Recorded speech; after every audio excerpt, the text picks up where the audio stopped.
최근 반도체 분야에서 67년을 지켜온 파나소닉이 크나큰 사업적 자폭에 대만 업체 누보톤에 매각이 됐습니다. 1952년 네덜란드 필립스와 합작회사를 설립해 반도체 시장에 뛰어든 이후 1990년대를 주름 잡으며 반도체 매출에서 상위 10개 기업을 항상 유지하던 파나소닉이 한국과 대만 반도체 업체와의 경쟁에 밀려 결국 역사 속으로 자취를 감추게 되었습니다. 이러한 원인은 미중 무역전쟁으로 인한 반도체 수요 침체의 영향으로 도저히 흑자전환 가능성이 보이지 않자 매각을 결정한 것입니다. 일본은 1990년대 49%에 육박하는 글로벌 반도체 시장 점유율을 보유하고 있었습니다. 그러나 연이은 일본 반도체 업체의 도산으로 삼성전자를 앞세운 한국 및 대만 기업과의 경쟁에서 밀리면서 2018년에는 점유율 7%까지 급락을 했습니다. 미국 시장조사 업체 가트너가 발표하는 세계 반도체 기업 상위 10곳 이름에서도 2018년 일본 기업 이름이 사라졌습니다. 현재 일본의 반도체 관련 기업 가운데 적극적인 투자로 두각을 나타내고 있는 기업은 이미지 센서에 특화된 소니 정도라고 볼 수 있습니다. 그나마도 최근 삼성의 활발한 이미지 센서 기술 개발 투자에 그 점유율마저도 삼성에게 빠른 속도로 갉아먹히고 있는 실정입니다. 업계 관계자들은 이번 파나소닉의 철수로 일본의 반도체 산업은 사실상 존재감을 상실했다고 본다고 입을 모았습니다. 이번 사태로 볼 때 미래의 산업은 철저하고 혁신적인 기술 개발이 아니라면 마냥 기업이 오래되었다고 장인정신이 먹히는 분야가 아님을 확실하게 인식할 수 있게 되었습니다. 이에 시장의 무게추가 기움을 느낀 베트남이 빠르게 한국으로 움직였습니다. 베트남의 총리가 먼저 삼성에게 문을 두들긴 것입니다. 28일 방한 중인 베트남 응우엔 수원副총리가 삼성 이재용 부회장에게 면담 신청을 해 베트남의 스마트 공장, 부품 투자 등 삼성이 베트남의 전반적 투자 확대를 권유했습니다.副총리는 베트남에 신기술이 다수 적용되는 반도체 공장 건설을 요청하며 삼성전자에 정부 차원의 파격적인 혜택을 약속했습니다. 삼성이 반도체 공장을 세워줄 경우 세제를 비롯한 인센티브를 제공하겠다는 파격적인 제안을 한 것입니다. 업계 관계자는 한 국가의 총리가 다른 나라 기업에 먼저 면담을 요청한 후 이렇게 파격적인 제안을 하는 경우는 매우 드문 일이라 전했습니다. 이에 이 부회장은副총리에게 2022년 하노이에 개관하는 삼성 R&D 센터에 현지 출신 엔지니어 3,000명을 채용하겠다고 화답했습니다. 또한副총리는 전날 청와대에서 열린 만찬에서 삼성전자 스마트폰 수출의 58%가 베트남에서 생산된 것이라며 삼성과의 친밀도를 과시하며 미래 반도체 및 스마트 기기의 주도권을 잡고 있는 삼성전자와의 계약 체결 의지를 확고히 보여줬습니다. 현재 한국은 삼성뿐만 아니라 LG, 현대와 같은 기업이 독보적 기술력을 바탕으로 정부의 신남방 정책에 힘입어 아세안 최첨단 기술의 태풍의 핵으로 불리고 있습니다. 쇠락해가는 일본과 달리 한국은 세계 무대에서 점점 더 날개를 펼치고 있는 것입니다. 최근 RCEP 등을 체결함으로써 미국이나 중국 등 열강들의 영향력에서도 자력으로 벗어나려는 움직임을 보이며 활발한 날갯짓을 하고 있습니다. 이에 베트남, 인도네시아 등 동남아 국가들 역시 한국을 미래의 기회의 땅으로 보고 있습니다. 우리 역시 인건비가 낮고 인구가 많은 동남아시아는 새로운 활로이며 서로 윈윈할 수 있는 좋은 관계인 것 같습니다. 삼성의 성공은 곧 베트남의 성공. 이 말은 베트남의 우구엔 수원副총리가 직접적으로 전한 말이었는데요. 이재용 삼성 부회장의 20조 베트남 투자가 성공적인 효과를 거두면서 현재 베트남의 경제를 좌지우지할 수 있을 만큼 삼성전자의 영향력이 매우 커진 것으로 알려졌습니다. 이런 베트남이 이제는 받은 만큼 한국에게 되돌려주는 은혜 갚은 까치가 되었습니다. 영상 시작 전 좋아요와 구독 부탁드립니다. 한국의 공적 개발 원조 대상 1위 국가 및 외국인 직접 투자 1위 국가인 베트남. 삼성전자 베트남 생산법인 4곳에서 지난해 거둔 총 매출은 약 77조 5천만 원. 그리고 직접 고용하는 베트남 인원이 무려 14만 5천 명에 이르는 나라이기도 한데요. 얼마 전엔 이재용 삼성 부회장이 베트남에 20조를 투자하고 베트남의副총리가 베트남에 삼성 반도체 생산 공장을 설립해 줄 것을 요청하면서 화제가 되기도 했습니다. 또한 2022년 하노이에서 운영되는 연구개발센터에 3,000명의 베트남 현지 엔지니어를 채용한다는 계획까지도 밝혔습니다. 베트남은 과거 1위 수출 품목인 쌀을 뛰어넘어 삼성의 휴대전화와 전자제품이 수출 품목 1위로 자리하며 한국에 대한 의지도 및 우호도가 매우 높게 상승했습니다. 베트남에서도 지금도 삼성전자의 스마트폰 같은 자랑스러운 제품은 또 베트남에서 만들기를 고대한다고 밝히고 한국 기업들에게 베트남에게 4차 산업혁명 제품들을 만들어달라는 요청을 하기도 했습니다. 이렇게 삼성의 도움을 받아 성장한 베트남이 한국에 투자받은 만큼의 돈을 들고 찾아왔습니다. 베트남 정부는 현재 호치민 도심 40km 지점에 롱탄 신공항 사업을 추진하고 있는데요. 2050년까지 1억 명의 승객, 화물 500만 톤 처리 규모의 대형 공항으로 개발하는 이 사업은 우리나라의 인천공항을 벤치마킹해 단계별 건설을 이룰 것이라고 합니다. 이를 위해 인천공항공사와 베트남공항공사는 상호협력 확대를 위해 양해각서를 체결했는데 터미널 운영과 공항 경제권 구축, 공항 개발 마스터 플랜 등 상호 관심 분야에 대한 회의를 개최하며 상호협력적 네트워크를 구축해 나갈 예정입니다. 특히 각국의 여객 및 물동량 확대가 추진되며 해외 공항 사업 참여도 검토 중에 있는데요. 최근 인천과 베트남 노선이 3년간 여객 연간 증가율이 40.2%, 물동량 연간 증가율이 15.3%에 달하고 매년 고성장을 기록 중에 있습니다. 게다가 각 항공사들의 경우 베트남 취향 노선들을 꾸준히 추가하고 있기 때문에 양국의 교류로 관광산업의 수입 증가 역시도 예상해볼 수 있습니다. 삼성의 투자로 포스트 차이나라는 별명까지 얻어 세계적으로 발돋움한 베트남.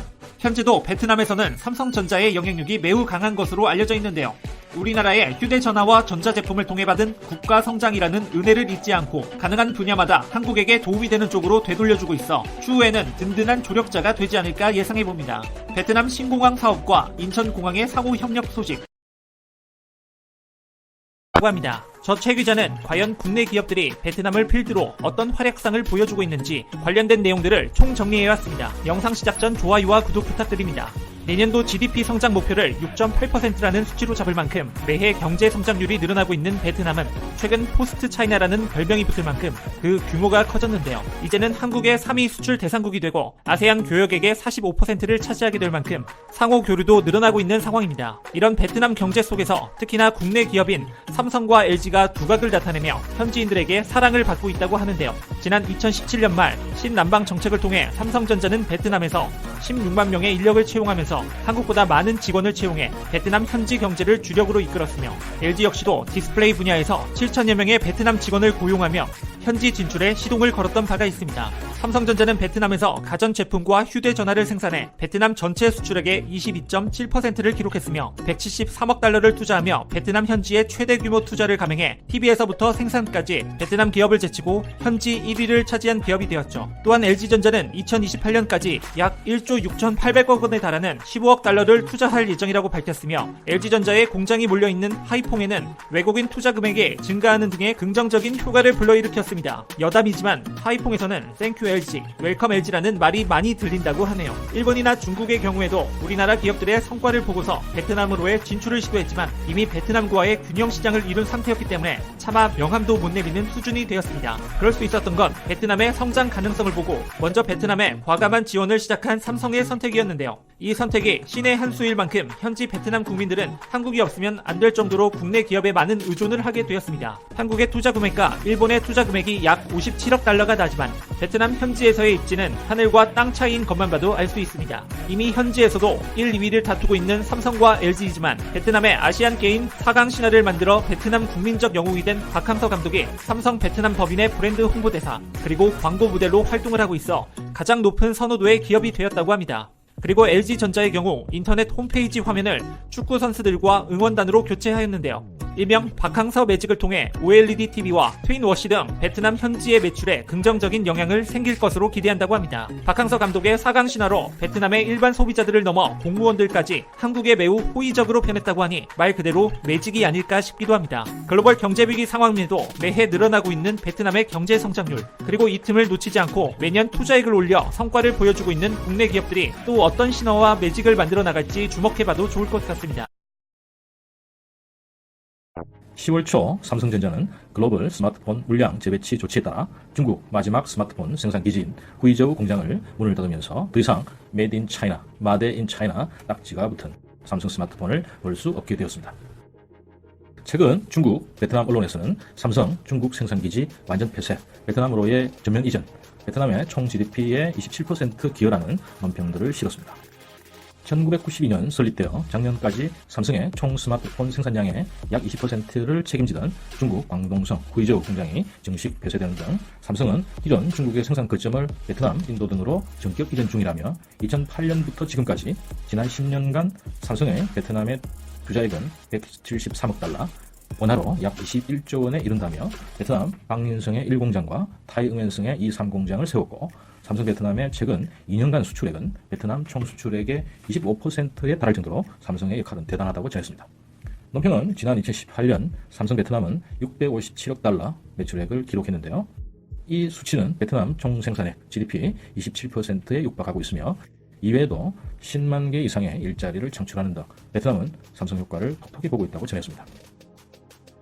삼성은 한때 중국에서 20%에 가까운 스마트폰 시장 점유율이었는데 화웨이 등의 중국 스마트폰 브랜드들의 어마무시한 약진 그리고 2년 전 노트7 폭발 이슈로 인해 시장 점유율은 1% 이하로 현재 한 0.7% 까지 추락하였고 인건비 상승 등으로 인한 적자 확대로 결국 중국에서 철수를 결정했다고 전했습니다. 베트남으로의 이전에 따른 베트남에서의 엄청난 실적, 공헌에서만 봐도 알 수 있듯이 삼성의 철수는 중국의 큰 손실이라고 평가했습니다. 마지막으로 베트남은 저렴한 인건비, 유리한 지리학적 요소가 있음과 동시에 최근에는 외국 투자 기업 FDI의 우호적인 조세 정책과 투자 환경 개선하여 글로벌 기업들을 유치하기 위해 노력하고 있는데 삼성뿐만 아니라 세계 유수의 기업, 애플, 구글 등 글로벌 대기업들도 중국의 생산기지를 베트남 또는 인도 등으로 이전 검토 중이라며 중국 제조업에 대한 전반적인 타격이 예상된다며 걱정을 지으며 마무리했습니다. 이 기사를 접한 중국인들의 반응은 아쉬움이 있는 건 사실이지만 중국 삼성이 없어져도 중국 경제에는 큰 문제 없다는 강한 자신감이 있는 반응이 많았으며 반대로 베트남인들은 시대의 흐름을 거스를 수 없다. 이제 포스트 차이나 베트남 시대가 온 것이다. 삼성 베트남을 열렬히 환영한다는 분위기입니다. 차례로 국가별 반응 보시겠습니다. 먼저 중국 반응입니다. 삼성의 안목에 탄성이 나올 뿐이다. 10년 전부터 탈중국 그림을 그리고 있었어. 인건비가 저렴한 곳으로 가는 거 당연하지. 그러나 제조에 있어서는 기술력, 생산성, 전문성이 가장 중요하다. 스마트폰의 기술은 중국이 최고지. 우리는 세계 최강 화웨이가 있잖아. 걱정할 게 뭐가 있어? 중국 14억 인구는 세계의 공장이라는 타이틀을 보유하고 있습니다. 베트남 1억도 안 되는 인구로 뭘 하겠다고 저런 건지. 자원도 jet도 안 되고요. 중국에 따라오려면 택도 없지요. 베트남은 제2의 한국이 될 수 있을 것 같은데. 삼성전자 결국 중국 화웨이에 패배해서 베트남으로 도망가는 거군. 하하. 결국 삼성이 무너지고 말았군. 결국 역사적으로 중국 화웨이와 한판 승부에서 KO 당하고 말았군. 베트남에 빨리 가서 부동산에 투자하는 거 적극 추천이야. 10년 전 중국과 너무 비슷하잖아. 베트남이 10수년 이렇게 발전하여 치고 올라온다면 진짜 포스트 차이나 되는 거 아닌가? 포스트 차이나는 무슨 포스트 코리아겠지. 삼성이 베트남에 10만 개가 넘는 일자리를 조성했다고 하네. 부러움을 숨길 수가 없네. 언젠가 베트남 1인당 GDP가 중국을 초과할지는 모르지만 총 GDP는 당연 중국의 잽이 될 수 없어. 요즘 베트남 공산당의 개혁 정도는 강하고 스피디한 것 같다. 베트남 축하해. 베트남 파이팅! 사실은 삼성전자가 생존할 수 있을까의 문제야. 고급 폰 시장에서는 애플이 치이고 중저가 시장은 화웨이, 오포가 꽉 잡고 있으니 말이야. 나는 지난 몇 년 동안 삼성폰은 사지 않았어. 이후에도 살 생각이 없어. 10년 후면 중국과 마찬가지로 메이드 인 베트남, 마드 인 베트남도 사라질지 몰라. 베트남 경제는 고속도로에 진입했군요. 축하. 빨리 아파트 사러 베트남으로 가자. 요즘 한국인들도 베트남에서 아파트를 많이 구매하지만 중국인들도 참 많이 구매하는 것 같습니다. 이어서 베트남 네티즌 반응 보시겠습니다. 삼성의 주요 생산기지 베트남으로의 이전 전략 대단히 환영하고 즐거운 일입니다. 더 강한 지역인 베트남으로의 이전 삼성 경영진의 판단 정말 대단한 것 같습니다. 14억 명이 넘는 중국은 기업들에게 매력적인 시장임에 틀림없지만 중국 국내 스마트폰 제조업체들은 한국의 스마트폰 강자를 치열한 경쟁 끝에 제압했습니다. 그에 따라 삼성은 빠르게 전술을 바꾸어 인도, 베트남 등 인구가 많고 개발의 잠재력이 큰 국가로 이전했습니다. 베트남으로의 이전 열렬히 환영합니다. 삼성전자는 글로벌 3억 9천만 대의 스마트폰을 생산 판매하고 있습니다. 규모의 경제 우위가 스마트폰 글로벌 세계 2위를 하는 이유일지 모르지만 이익 측면에서는 애플에게 뒤진다. 삼성전자의 판매량은 더 많지만 애플에 비해 상대적으로 가격이 낮고 재고 자산이 많아 비용이 높아집니다. 그러나 애플은 품질과 고가 정책으로 더 많은 이윤을 창출합니다. 중국 스마트폰 기업들은 중국 내 민족주의 덕분에 국내 시장을 지배합니다. 그래서 세계에 진출한 중국 기업은 삼성전자와 애플의 경쟁자가 될 수 없습니다. 우리 베트남인들도 중국인들처럼 국산품을 이용합시다. 진정한 민족주의자는 중국인보다 한국인입니다. 한국에서 일본 상품 불매운동에 대한 기사를 보세요. 고급폰 시장에선 베트남인들은 아이폰을 구매합니다. 중저가폰 시장에선 화웨이나 샤오미 등의 중국폰을 삽니다. 삼성폰의 가격은 중국 브랜드보다 비싸고 하이엔드 시장에선 애플에 뒤져 판매량이 저조할 수 있습니다. 삼성이 폐쇄하는 곳이라면 많은 근로자가 직장을 잃을 수밖에 없구만. 삼성은 중국의 스마트폰 시장에서 20%의 시장 점유율을 차지했지만 현재는 1%에 불과합니다. 또한 중국 근로자들의 인건비는 더 이상 저렴하지 않습니다. 결국 중국인들이 국산품을 애용하는 바람에 삼성, 중국이 아웃되었습니다. 외국 기업에 대한 중국의 차별적 대우는 외국 기업이 탈중국할 수밖에 없는 이유입니다. 삼성은 주요 생산 라인을 중국에 두지 않고 베트남으로 이전하는 것은 매우 현명한 결정입니다. 그리고 이제는 민족주의 정신에 입각한 중국인들이 많아져서 애플과 같은 외국 상품을 불매운동 시작했습니다. 세계에서 민족주의라고 한다면 중국인과 한국인이 밥입니다.